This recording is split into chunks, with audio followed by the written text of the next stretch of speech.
A very good morning and welcome to our session on the topic Recurrent Pregnancy Failure. We are glad to have Dr. Preethi among us today to help us understand the topic. The doctor will help us understand each and every detail. And if you have any doubts, any queries about it, post it on the comment section. The doctor is here to help you and to solve all the questions you have in your mind. Just be it on the last because we'll be answering all the questions. The doctor will be taking the question in the last of the session and also attend the session to just go through the details. Doctor, you have the stage. Thank you. So, very good morning to one and all here. So, today my topic is going to be recurrent pregnancy loss. So, first of all, what is recurrent pregnancy loss? When can you call that as a recurrent loss? So, pregnancy loss, it can be anything. It can be a biochemical pregnancy, it can be a pregnancy failure after a fetus has formed. Biochemical pregnancy is the pregnancy has formed, but before getting attached to the uterus itself, the pregnancy starts failing. So that is biochemical pregnancy. So the pregnancy will be positive only in the hormones, but you won't be able to see the pregnancy in the ultrasound scan. And the pregnancy hormone level will also be very less. That is biochemical pregnancy. So next thing is miscarriages. That is pregnancy has formed, the baby has formed, the heartbeat has formed, but then the pregnancy has stopped growing beyond a particular gestation. So that is either a spontaneous miscarriage or a missed miscarriage. Next thing is embryonic pregnancy. That means only the sac, that is the shell of the pregnancy alone, is getting attached to the uterus, but the baby or the baby parts, the baby heartbeat, everything we are not able to see. That is an embryonic pregnancy. That is the shell alone will be empty and it will be attached to the uterus. So this is an embryonic pregnancy. All types of these pregnancy failures, they come under pregnancy losses. So when such incidents happen for 3 or more times, only then we are supposed to call that as recurrent pregnancy losses. That is why we give importance to this number 3 is, so this pregnancy loss can happen for many patients. If 100 women conceive, about 60 patients only they can have a normal pregnancy. So our biology itself, 30 to 40% of the patients, they can have a miscarriage. So that is quite normal for many patients. It can happen because of chance. It can happen because of improper formation of the baby or improper implantation inside the uterus. There are so many causes. So a miscarriage can happen to anybody. It is not like one miscarriage, then that is the same fate for all the other pregnancies. No, it is not like that. Most of the miscarriages, it is only because of chance. That's all. So, one or two miscarriages need not be taken too seriously. But if the same thing happens 3 times or more than 3 times, then we are supposed to investigate the patient. So, this is the definition for recurrent pregnancy loss. Next, what are all the possible causes for this recurrent pregnancy loss? So, the first thing is the most important criteria for formation of a healthy baby is presence of healthy gametes. That is, if the sperm is healthy, if the egg is healthy, automatically the formed embryo is healthy. If the embryo is healthy, the embryo is capable of traveling from the tube to the inner lining of the uterus, attaching itself to the inner lining of the uterus, getting a proper blood supply from the mother, and then growing properly. So, the basis for formation of a healthy baby is production of a healthy egg and production of a healthy sperm. So this forms the basis. The next important step is the sperm and the egg should join together in a proper way. That is, genetically there should not be any abnormalities in the baby which is being formed. So the sperm has 23 chromosomes. The egg has 23 chromosomes. These two gametes should join together to form a proper 46 chromosome structure. So this 46 chromosomes are necessary for the development of a normal human body. Each and every one of us, we have 46 chromosomes in us. So the sperm will have 23, the egg will have 23. Only if these two join together correctly, 46 chromosomes are formed, and this can lead to the formation of a healthy pregnancy. So now why we are giving so much importance to this? Because if the egg is not formed properly, That means in certain conditions like polycystic ovaries, where there is so much of hormone imbalance, or in conditions like endometriosis. So that means the ovary is it does not have a proper sperm attracting potential, or the capacity of the egg to turn into a baby is less in these conditions, or advanced maternal age in women more than 37, or genetic conditions. In all these conditions, the oocyte is not capable of turning into a baby properly. So what happens? A baby is formed, but then because of the reduced oocyte quality, the baby's potential to grow, to get a proper heartbeat, to attach to the uterus, everything comes down. Naturally the woman keeps aborting again and again. So the oocyte quality is the first thing. Second thing is the sperm quality. So when all the quality of the sperm can get affected, first thing is obesity, second thing is smoking, third thing is professional conditions like IT professionals who are constantly working with their laptops on their thighs. Next thing is cooks, patients who are in professions where there is lot of welding and other heated environments are getting involved. For those patients, automatically the sperm is formed defectively.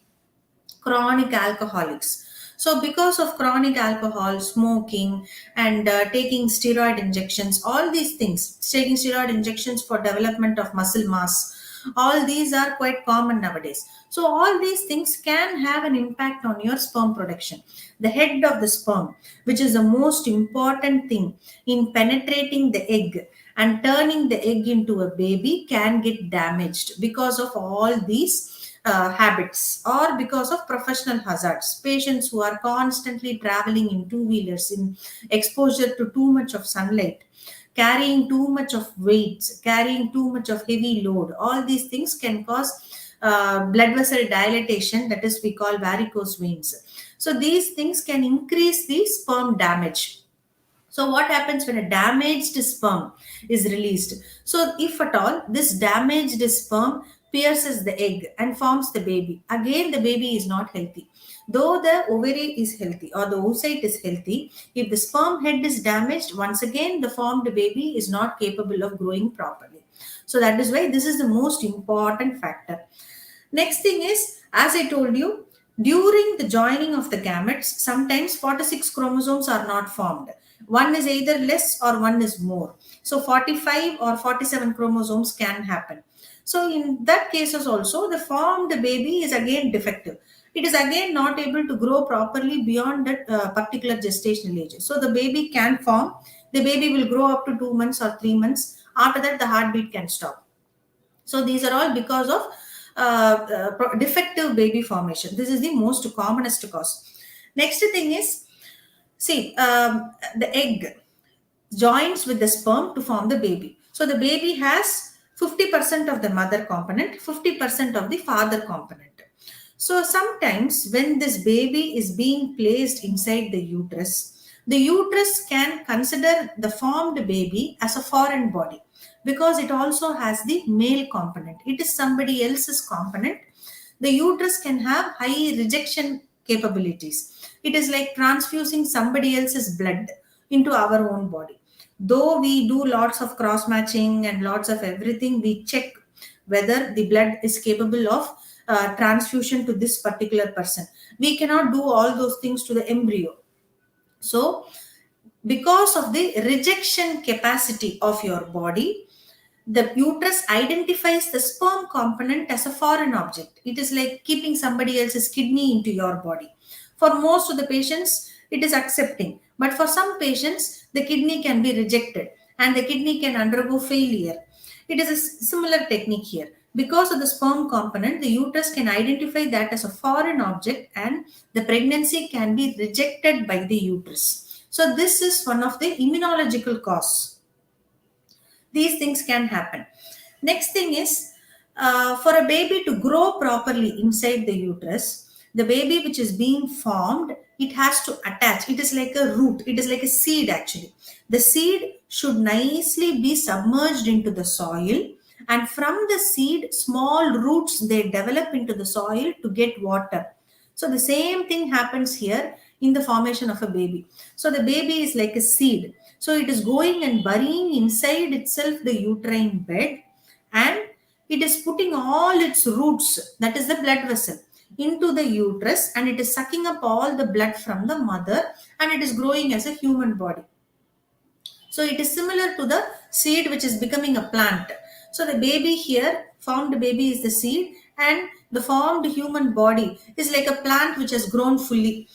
So just to compare, what happens here is, just imagine if the seed is trying to pass the roots inside the soil, but because of some factor the root is not able to grow into the soil, or the root is not getting proper water from the soil, obviously the plant dies. So a similar condition can happen to the formed embryo. So here the embryo is trying to form new blood vessels inside the uterus, but because of some reasons from the uterine side, it is not allowing the baby to form its roots properly, and it is not giving proper blood supply to the formed baby. So in that case also the baby can die. So what are these conditions? There are some conditions where the mother is not able to provide proper blood supply to the formed baby. So we will discuss what all can be done for all these causes. So this is the fourth cause. And finally, fifth cause is uterine abnormalities. So that is physical abnormalities in the uterus. Normally uterus is like a balloon. It is like a balloon which is filled with air. So it is like this oval shape. So what happens is, there are many congenital abnormalities in the uterus. That is, the uterus can be heart shaped, uterus can be totally split into two, both the halves can be normal, or one half alone is normal and the other half has not developed properly, or by birth itself the uterus is small, the inner space of the uterus is small. All these conditions are congenital abnormalities in the formation of the uterus. So if there is any problem in the uterus, obviously the baby is not able to grow properly because of defective space, or because of defective blood supply, or because of defective implantation from the embryo side. So uterus should be normal for the baby to grow, to put in simple terms. Only then the baby can grow properly. So uterine abnormalities can be a cause for recurrent pregnancy loss. So finally, the sixth cause is unknown cause. Unknown causes, there is no reason, the egg is forming nicely, the mother is not having any problems, proper age, proper BMI, proper ovulation, she is getting her periods properly, uterus is normal, sperm count is excellent, the husband is not having any bad habits, no smoking, no drinking, proper job, no stress, no traveling unnecessarily, count is normal, motility is normal, everything is normal, but still they are not able to form a healthy baby, and which is not able to attach itself inside the uterus. Unknown cause. So that is the last and final cause. So totally, to summarize, there are six causes: production of gametes, production of a healthy egg, production of a healthy sperm. Second thing is, both the gametes should join together properly to form a 46 chromosome baby.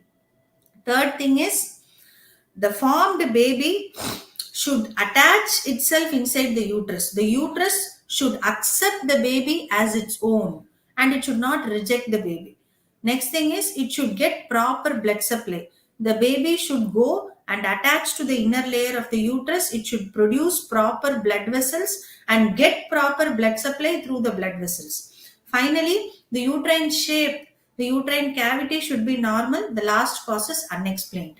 So these are all the probable causes where recurrent pregnancy loss can happen. So what all we can do to find out which is the probable cause? So first thing is a basic ultrasound. That is the most important investigation.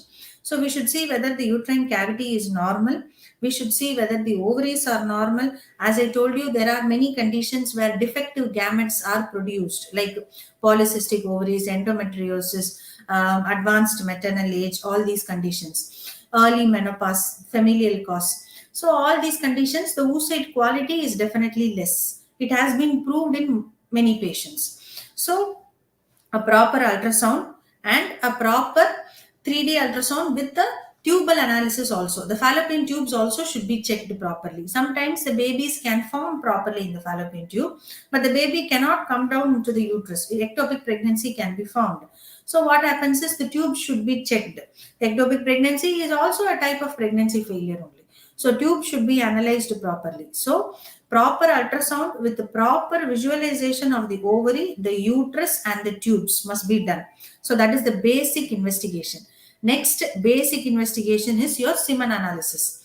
The semen analysis should include a detailed about examination of the sperm head, sperm tail, and the neck part, that is the middle piece of the sperm, that is the entire morphology of the sperm should be analyzed clearly. That is the most important thing.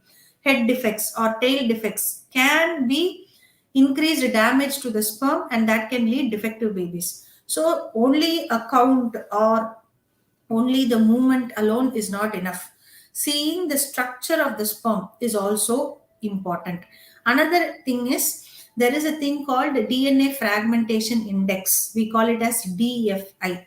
So, what is DFI? That is, as I told you, because of the increased chemical production in the sperm producing area, that is near the testis, chemicals, as I told you, because of habits like alcoholism, smoking, obesity, age, and professional hazards, all these things, they damage the sperm.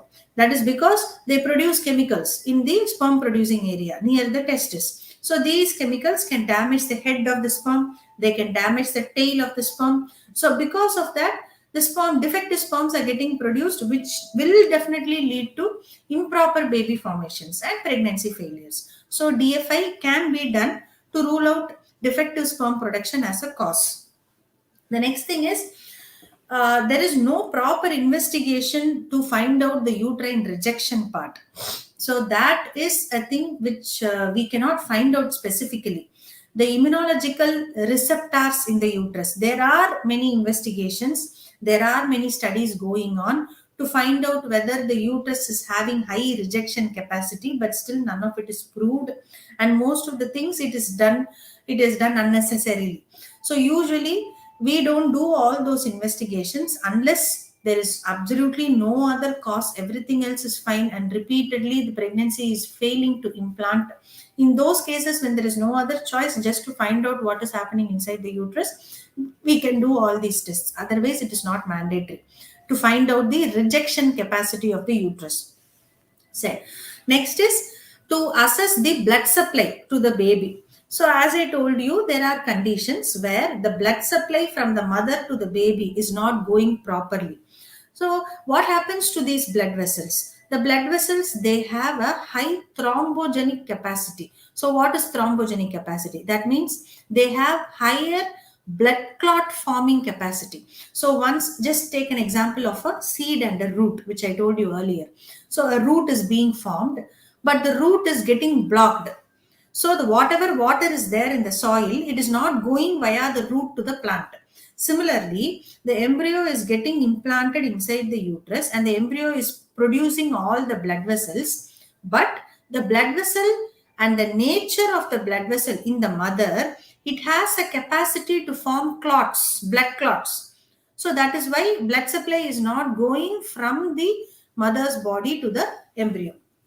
So, why this excessive blood clot formation tendency? So, there are some conditions like antiphospholipid antibody syndrome. So, it is a syndrome or some coagulation parameters abnormalities. So, see, normally when we get an injury, so immediately the blood clots. So, that is why the bleeding stops. So, it is a natural defense mechanism of our body.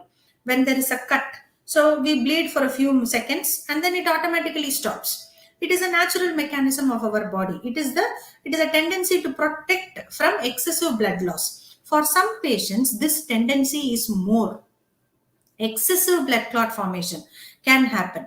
So even in normal blood vessels also, they have a tendency to form blood clots here and there. So this is one of the conditions where we have to identify it early, and we should treat the mother to keep the blood vessels open so that they don't fall into complications. Not only the uterine blood vessels, patients who are having such conditions can have excessive blood clots anywhere in the body. So, yearly cardiac screening, yearly eye screening, all these things are suggested for these women. So, how to prevent this? So, there are some medications which will keep the blood vessels open. So, which will keep the blood flow in a proper way inside a normal blood vessel. So, we will discuss about the management options after I tell you about what are all the investigations. Next is autoimmune. So, what is autoimmune? See, as I told you, the uterus, it identifies the embryo as a foreign object. So, whatever is there inside your body itself, the uterus should consider that as its own, not only for the embryo. Sometimes patients in a young age itself, they develop thyroid problems, they develop diabetes. So, because of autoimmune causes, that means your body's immune system is identifying the thyroid gland as a foreign object. Your body's immune system is identifying the insulin producing gland, that is the pancreas. So, that as a foreign object, and it starts sending antibodies against these glands. So, the body itself is forming cells to destroy these organs, to destroy the thyroid, to destroy the pancreas, to destroy some of the bone tissues, to destroy your eyes. There are so many tissues in our body which is prone for autoimmune conditions. So it is similar to that. The embryo, the uterus can identify the embryo as a foreign object and it can reject. So patients who are having autoimmune conditions, they have higher chances for miscarriages. So how to identify whether the patient is having autoimmune? There are again a series of blood investigations which can be done, and these autoimmune conditions can be identified. So to summarize, the investigations will include a basic 3D ultrasound to visualize the uterus, the ovaries, the tubes, and a proper detailed semen analysis, which will include the sperm structure, that is the head, the tail portion, and the middle neck portion. If needed, a DNA fragmentation index can also be done. This is first basic analysis. Next thing is to find out if the mother is having excessive blood clot formation capacity. Next thing is if the mother is having immune rejection capacities, that is autoimmune conditions, to find out whether the mother is having all these. So these are some of the common investigations which are done. The last and final thing is karyotyping. Karyotyping is genetic testing for the mother as well as the father. That is the couple who are trying to have a baby and they are undergoing recurrent miscarriages. The karyotyping can be done to find out some genetic abnormalities, especially in consanguineous marriages. See, I can be phenotypically normal. I can be, my eyes, my nose, everything can be normal. A female can have normal periods. A female can look absolutely normal. But for each and every one of us, about 10% of the chromosomes will be abnormal. 90% of the chromosomes only can be normal. So, if you are marrying a person who is having the same abnormal chromosome, then the abnormality intensity becomes more. So, that becomes prominent in the embryo which is being formed. So, if the partner is having abnormal chromosomes somewhere else, so, the abnormal chromosome in your partner, if it is normal for you, in that case, it is not a problem. It doesn't get expressed in the embryo and the baby grows properly. But if the same chromosomal abnormality exists in both the partners, in that case, the same abnormality can come to the embryo in a stronger way. So, which will prevent in the formation of healthy babies. So, this is one of the final causes for recurrent pregnancy loss. Next is what are all the treatment options which are available.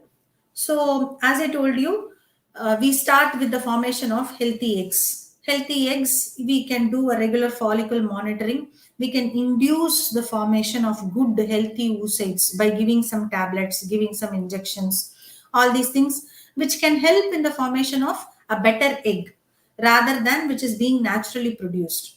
Next thing is we can give some antioxidants, that is some multivitamins or the excessive chemical damage which is happening in the sperm producing area. So it is because of the free radical protection or the chemical oxidant protection. So there are some medications like zinc, lycopene, and many other amino acids are there, which will reduce the chemical production and increase the formation of healthy sperms. So this can be given to the male partner.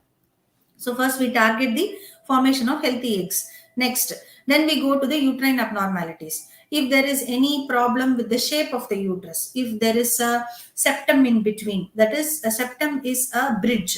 It is like a bridge, like it is a tissue which is like a bridge which is growing inside the uterus. That means it is not having the baby is not having enough space to grow properly. So we can remove the septum, or if there is any tubal block, we can remove the block by laparoscopy or hysteroscopy. All these investigations can be done if there to rule out any physical abnormalities in the female genital organs. So next thing is the blood clot formation thing. So to reduce the excessive blood clot formations, there are some medications like um, uh, blood thinning agents. Blood thinning agents means, as I told you, some women, they have the tendency to form excess clots. So it is necessary to keep the blood thin and flow in a normal way inside a normal blood vessel. So these medications, like ecosprin or Clexane, that is injection which is given just like insulin. It is given in the subcutaneous region. It is given either in the thighs or in the abdomen, in the fat.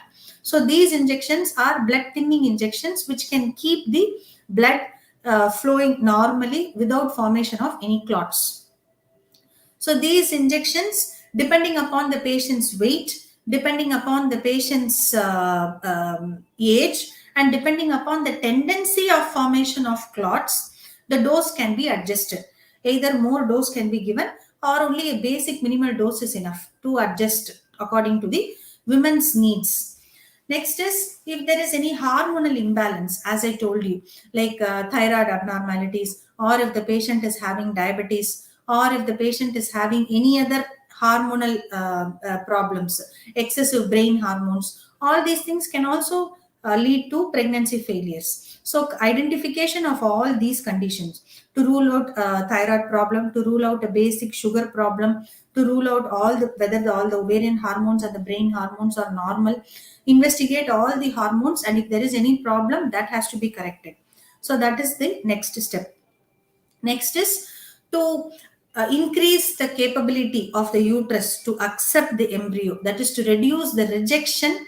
There are some techniques, but usually for natural conceptions or for simple timed intercourse or for IUI programs, we don't use these techniques. These techniques are used only for IVF, or when all the other treatment methods have failed, but still the uterus is rejecting the embryo. In those cases, we can use all these techniques. There are some substances in our body. It is capable of growing into any organ. So these cells are called as stem cells. So these stem cells can be taken from the mother's body and they can be injected into the uterus. And there are some other cells like colonizing CSF. We call it as GCSF. So it is also a substance which will increase the uterine acceptance to the embryo. So I don't want to talk too medically here, but it is just like it will help in the embryo to attach the to the uterus. So to put it in simple terms, so these substances can be injected directly into the uterus, and it can help in formation of better implantation. The embryo can grow properly, so it has been proved. So these techniques can be used, but this can be used only in IVF, not in simpler techniques. So finally, if none of the other methods are working out and only IVF is the option, in those cases, to form a good quality embryo, that is, which is of the highest quality, that is a blastocyst. So good eggs can be taken, good sperms can be selected. There are various sperm selection techniques for damaged sperms. So those techniques can be used to select good sperms, and a good embryo can be formed, can be taken to the most advanced stage, that is the blastocyst. A small cell from the blastocyst can be taken, and the genetic testing can be done for the embryo itself. So that is called as PGTA, pre-implantation genetic testing, to rule out aneuploidies in the formed embryo. So the few celled embryo also can be done a genetic testing to see whether the formed embryo is genetically normal, and the genetically normal baby can be matched with the inner lining of your uterus. It is a test called endometrial receptivity array. It is called an ERA test. So that is to find out whether the embryo stage is matching with the uterine endometrium stage. So this investigation can be done, and then you put the embryo.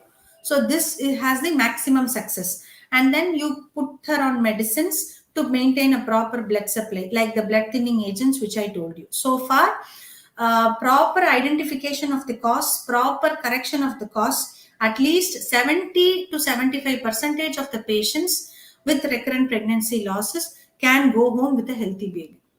So these are all the treatment options available. So if you have any questions, you can probably post in the comment section. Thank you.